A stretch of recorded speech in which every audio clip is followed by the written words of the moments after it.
नमस्कार दोस्तों, बीएससी की एक और वीडियो में आपका बहुत बहुत स्वागत है। जैसे कि इससे पहले वाले वीडियो में हमने आपको मल्टीप्लिकेशन की कुछ प्रॉपर्टीज आपको बताई थी कि दो मैट्रिसेस की आपस में मल्टीप्लाई की जाती है तो क्या होता है। दो मैट्रिसेस की आपस में मल्टीप्लाई करने पर यदि जीरो आ जाए तो क्या दोनों में से कोई एक जीरो होना अनिवार्य है या नहीं है। ठीक है, कुछ प्रॉपर्टीज आपको बताई थी। फिर अब ये नई चीज आपको मैंने बताई थी कि ये कल कराएंगे, यानी कि पिछले वीडियो में ये वाला टॉपिक हमने छोड़ा था, तो यहां से हम स्टार्ट कर रहे हैं। ठीक है, चलिए। तो ये बोला था कि जीरो डिवीजर मैट्रिक्स कौन सी होती है। ठीक है, तो आज मैं इसको करा रहा हूं, जीरो डिवीजर मैट्रिक्स। इसको डाल लीजिएगा हेडिंग, जीरो डिवीजर मैट्रिक्स क्या होती है। ठीक है, परिभाषा है, if A and B are non zero matrices, A और बी आपकी दो नन जीरो मैट्रिसेस है, मतलब इसमें सभी एलिमेंट जीरो नहीं होंगे, एटलीस्ट एक एलिमेंट ऐसा जरूर होगा जो आपका नन जीरो होगा, यानी कि जो जीरो नहीं होगा। ठीक है, तो एक प्रकार से ये नन जीरो मैट्रिसेस हैं। सच दैट, इस प्रकार है कि A B is equal to zero, where neither A nor B necessary equal to zero, then A and B are called divisor of zero या जीरो डिवीजर मैट्रिसेस। कहने का मतलब यह है, मैं आपको समझा रहा हूं कि भाई हमारे पास यदि, ऐसे समझो, यदि ए आपकी कोई मैट्रिक्स है लाइक दिस, ठीक है, और एक आपकी बी कोई मैट्रिक्स है, ठीक है, लाइक दिस, और ए और बी दोनों मैट्रिक्स की आपस में मल्टीप्लाई करने पर जीरो आ जाए, ठीक है, और ना तो ए आपका जीरो है, ठीक है, और ना ही आपका बी आपका जीरो है, ना तो ए जीरो ना बी मैट्रिक्स जीरो, फिर भी दोनों की मल्टीप्लाई करने पर जीरो आ जाए, तब हम इन दोनों मैट्रिक्स को बोलेंगे जीरो डिवीजर मैट्रिक्स। बात समझ में आ गई? ठीक है, इसके एग्जाम्पल के तौर पर मैंने आपको यहाँ पे बता रखा है, देखिएगा, एक मैं एग्जाम्पल यहाँ पे दूंगा तो आपको क्लियर हो जाएगी। देखिएगा, यहाँ पर मेरे पास में दो मैट्रिक्स, देखिए ये आपका मान लीजिए एक मैट्रिक्स है ए, इसमें देखिए तीन एलिमेंट जीरो है, लेकिन ये वाला एलिमेंट आपका जीरो नहीं है। और एक मैट्रिक्स ये है, ये भी आपका जीरो मैट्रिक्स नहीं है। मतलब जीरो मैट्रिक्स वो होता है जिसमें सभी एलिमेंट जीरो हो, तो ना तो ये जीरो के बराबर है ना ये जीरो के बराबर है, लेकिन इन दोनों मैट्रिक्स की आपस में मल्टीप्लाई करेंगे तो ये आपका जीरो आ गया। तो मतलब ये दोनों आपस में जो मैट्रिक्स हैं ये आपके जीरो डिवीजर मैट्रिक्स कहलाएंगे। बात समझ में आ गई? तो if A and B are non zero matrices such that, इस प्रकार से हैं, A B is equal to zero, neither A nor B necessary equal to zero, ना तो ए ना बी नेसेसरी आवश्यक है कि जीरो के बराबर है, ना तो ए और ना बी दोनों में से कोई जीरो के बराबर नहीं है, then A B called zero divisor matrix या डिवीजर ऑफ जीरो मैट्रिक्स। ठीक है, चलिए अब आगे आ जाता है आइडेम्पोटेंट मैट्रिक्स। क्या? Idempotent matrix. आइडेम्पोटेंट मैट्रिक्स क्या होता है? A square matrix having property this, A square is equal to A is called idempotent matrix. मतलब यह है, किसी एक मैट्रिक्स की उसी मैट्रिक्स के साथ मल्टीप्लाई करने पर वही मैट्रिक्स आ जाए, तब हम इस मैट्रिक्स को बोलेंगे आइडेम्पोटेंट मैट्रिक्स। बात समझ में आ गई? उसी मैट्रिक्स की उसी मैट्रिक्स के साथ मल्टीप्लाई करने पर वही मैट्रिक्स आ जाए, तब हम उसको बोलेंगे। जैसे हमने क्या करा, लाइक ऐसे समझो, नंबर्स में मैं एक की मल्टीप्लाई एक के साथ कर दूं तो एक ही आ जाएगा, आ जाएगा नहीं आ जाएगा? उसी तरीके से ये आपका होनी चाहिए। तो यहां पर देखिएगा, ये मेरे पास में एक मैट्रिक्स है, इस मैट्रिक्स की मैंने इसी के साथ मल्टीप्लाई की तो आपका यही मैट्रिक्स फिर से बन गया। तो इसलिए हम कहेंगे कि matrix A is said to be idempotent matrix, चूंकि ए स्क्वेयर बराबर ए, मतलब ए की मल्टीप्लाई ए में करने पर फिर से ए आ जाए, तब हम इस मैट्रिक्स को बोलेंगे आइडेम्पोटेंट मैट्रिक्स। ओके, अब आता है निलपोटेंट मैट्रिक्स। निलपोटेंट मैट्रिक्स क्या होता है? A square matrix with property this, A की power K is equal to zero, where K is least positive integer is called nilpotent matrix of index K. ठीक है, ये निलपोटेंट मैट्रिक्स ऑफ इंडेक्स के कहलाएगा, यानी कि ये सबसे छोटा पॉजिटिव इंटीजर्स है जिसमें उसी मैट्रिक्स की मल्टीप्लाई करने पर वो क्या बन जाए, जीरो बन जाए। यानी कि कोई एक ऐसा मैट्रिक्स, लाइक ऐसे समझो, ये एक मैट्रिक्स है, इसको, ठीक है, इसी के साथ कितनी बार मल्टीप्लाई कर रहे हैं कि ये जीरो आ जाए। तो देखिएगा, इसको एक बार मल्टीप्लाई यानी दो, कुल मिला के दो बार मल्टीप्लाई किया, यानी इसी के साथ मल्टीप्लाई की, तो ये क्या आ गया, जीरो आ गया। तो अब ये क्या कहलाएगा, निलपोटेंट मैट्रिक्स कहलाएगा, किसका, इंडेक्स 2 का। यदि ये तीन बार मल्टीप्लाई यानी तीन बार मल्टीप्लाई करने पर यदि जीरो जीरो आता तो ये निलपोटेंट मैट्रिक्स कह जाता इंडेक्स 3 का। तो जितने बार में उसी मैट्रिक्स की कितनी बार मल्टीप्लाई करने पर जीरो आ जाए तो उसको बोलते हैं हम इंडेक्स। कि 4 बार मल्टीप्लाई करने पर जीरो आ जाए तो वो कहलाएगा निलपोटेंट मैट्रिक्स ऑफ इंडेक्स 4। ठीक है, चलिएगा, so that nilpotent of index 2 इस तरीके से। ठीक है, या डिग्री ऑफ निलपोटेंसी 2। ठीक है, निलपोटेंसी का मतलब निल, निल यानी कि जीरो हो जाए, कोई भी मैट्रिक्स है इसमें कुछ भी नंबर है इस तरीके से। ठीक है, अब इसकी इसी मैट्रिक्स के साथ कितनी बार मल्टीप्लाई करूं कि ये सारे एलिमेंट कैसे हो जाए, निल हो जाए, यानी जीरो हो जाए, तो वो क्या कहलाएगा, निलपोटेंस मैट्रिक्स कहलाएगा ऑफ इंडेक्स। जितनी बार मल्टीप्लाई करने पर आएगा तो वो इसकी निलपोटेंसी कहलाएगी।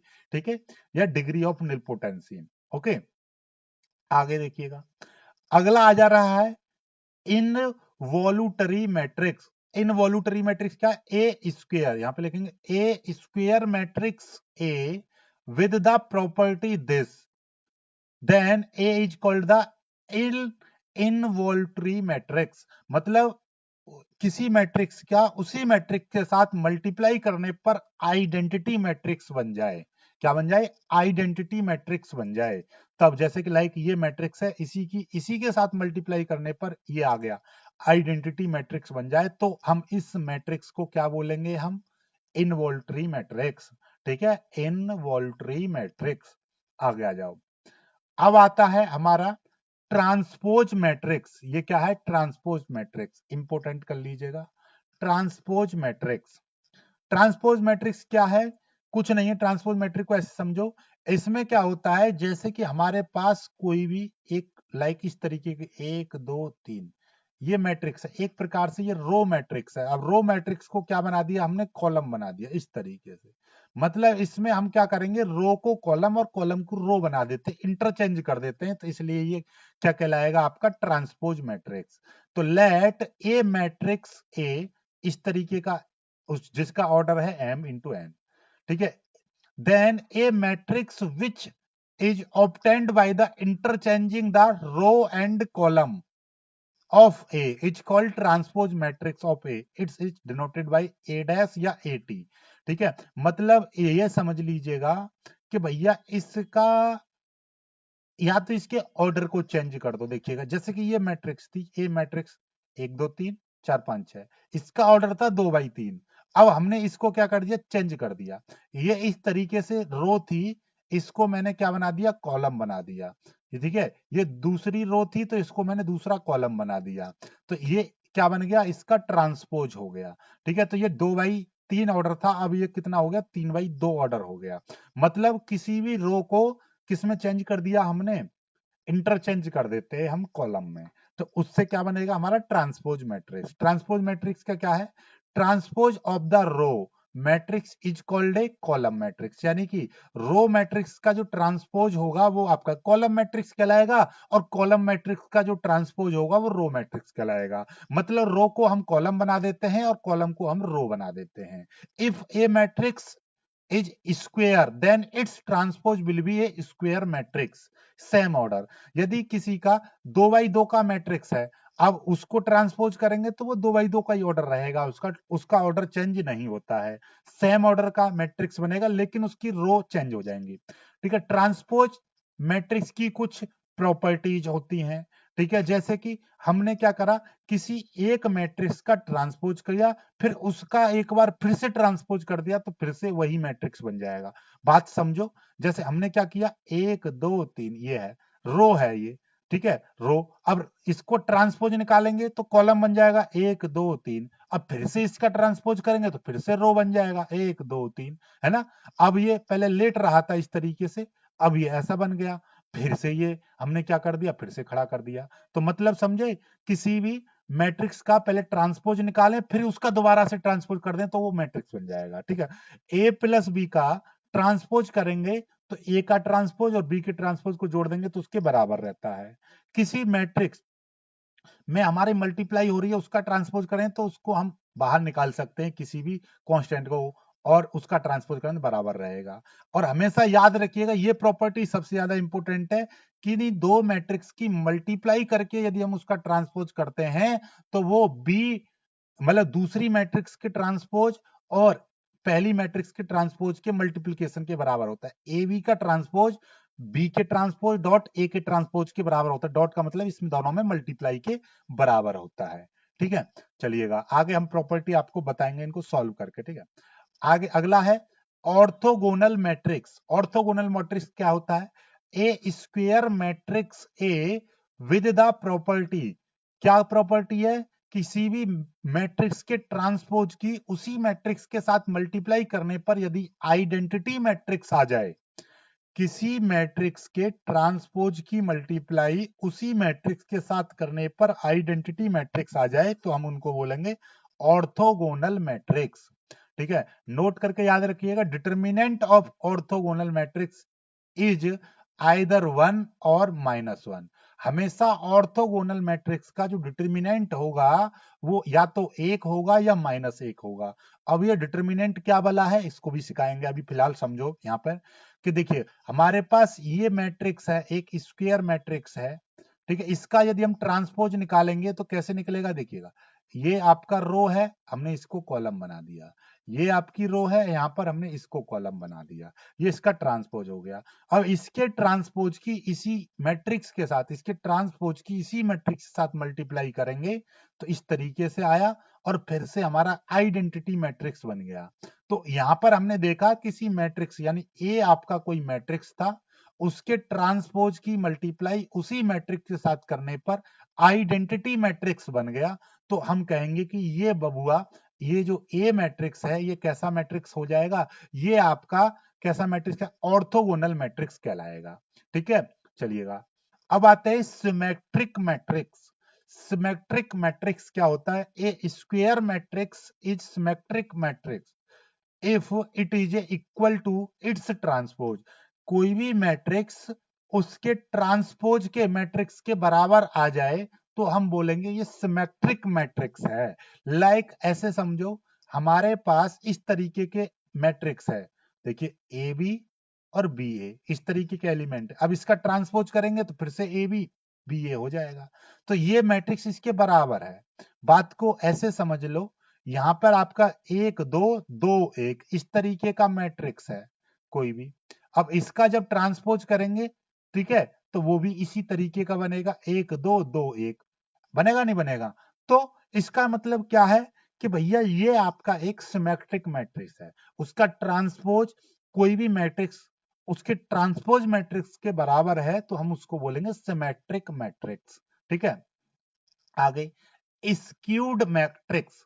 स्क्यूड मैट्रिक्स क्या होता है बबुआ, इसको समझो, A matrix A is said to be a skewed symmetric matrix if A की पावर डैश, यानी कि ए का जो ट्रांसपोज है वो -1 के बराबर है। किसके बराबर है, -1 के बराबर है। तो हम उसको बोलेंगे क्या, देखिए लाइक हमारे पास एक मैट्रिक्स ये है, अब इसमें मैंने माइनस की मल्टीप्लाई कर देंगे तो ये सभी के चिन्ह बदल जाएंगे। देखिए ये माइनस माइनस है तो ये प्लस प्लस के हो गया, ये प्लस है तो यहाँ पर ये माइनस हो गया, ये प्लस है तो ये यहाँ पर माइनस हो गया, ये प्लस है तो ये यहाँ पर माइनस हो गया। तो -1 की जो वैल्यू है वो इतनी हो गई। अब हमने क्या करा, इसका हम ट्रांसपोज निकाल रहे हैं। इसका हम क्या निकाले, ए डैश मतलब इसका ट्रांसपोज निकाल रहे हैं। ट्रांसपोज कैसे निकलेगा, ये देखिए 0 A 2 3, तो 0 2 3 इस तरीके से। ये आपकी रो थी, यहां पर इसको कॉलम बना दिया, यहां पर ये रो थी, यहां पर इसको कॉलम बना दिया। अब ये देखो, ये मैट्रिक्स और ये मैट्रिक्स दोनों आपस में बराबर हैं, तो a की power t is equal to minus A, मतलब किसी मैट्रिक्स का ट्रांसपोज उस मैट्रिक्स के ऋणात्मक मैट्रिक्स के बराबर आ जाए, यानी कि उसी के उसमें नेगेटिव मैट्रिक्स के बराबर आ जाए, तो हम बोलेंगे स्क्यू सिमेट्रिक मैट्रिक्स या स्क्यू मैट्रिक्स। ठीक है, याद रखिएगा, A is a skew symmetric matrix. ठीक है, note the diagonal elements of a skew symmetric matrix all zero. हमारे डायगोनल मैट्रिक्स कैसे होने चाहिए? जीरो। ठीक है, हमेशा ये जीरो रहेंगे तभी चीज बन पाएगी। देखिए ये जीरो, डायगोनल एलिमेंट्स इसमें कैसे रहने चाहिए? जीरो। स्क्यू मैट्रिक्स में डायगोनल पर जो एलिमेंट रहते हैं वो जीरो रहते हैं, इस चीज को याद रखिएगा। ठीक है, चलिए अब हम डिटर्मिनेंट कराएंगे कल। डिटर्मिनेंट कैसे निकलेगा उसका हम कराएंगे कल। ठीक है, आई होप यहां तक आपको समझ में आई होंगी सारी चीजें। कल डिटर्मिनेंट और इक्वलिटी ऑफ मैट्रिक्स ये हम कराएंगे कल। वीडियो पसंद आया हो लाइक करके शेयर कीजिएगा अपने दोस्तों तक। ठीक है, चलिए।